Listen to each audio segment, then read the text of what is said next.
Good morning. From Riyadh, traveling to Cairo. Our flight is 6:50 in the morning. And our flight is ST 311. And I kind of excited. Gonna see the oldest land of civilization. See you, Cairo. I'm in Khalid Airport. I am boarding the aircraft right now.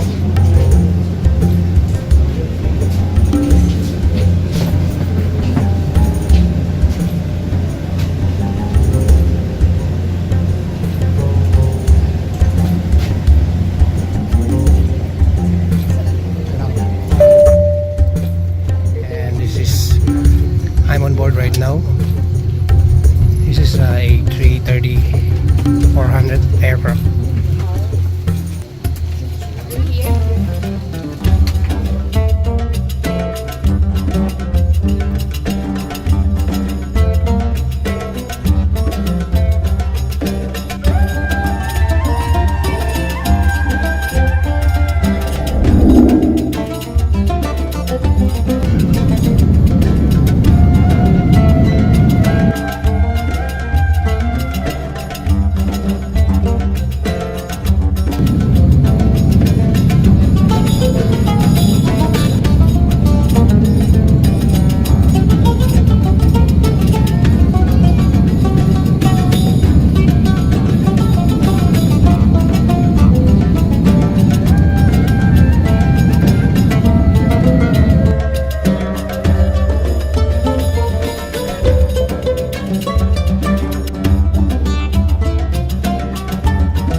train number 2006.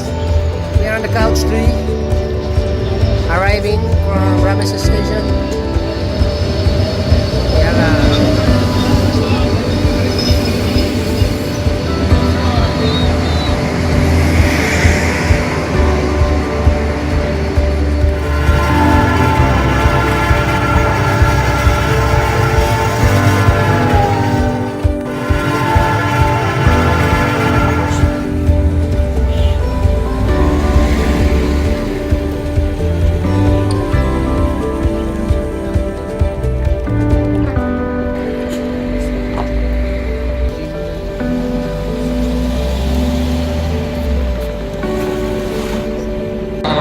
Alabaster is mineral or rock that is soft and using for carving as well as being the process for carving, you know.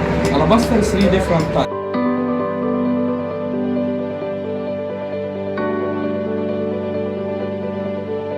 Pass in many steps, you know, it's manual work, take about 15 or 17 days.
That was my trip to Egypt this last February 2019, and I did enjoy my 5 days trip to Egypt. It was an amazing place. I managed to visit a lot of places for a very short period of time, and hopefully I'll be able to go back again. Hopefully once the Grand Museum is open to public, maybe probably next year, and it's going to be a grand museum. It's quite huge and one of the biggest in the world, and I'll be updating my YouTube channel soon, and hopefully I will go to travel more this 2019 and will feature more videos of my travel vlog.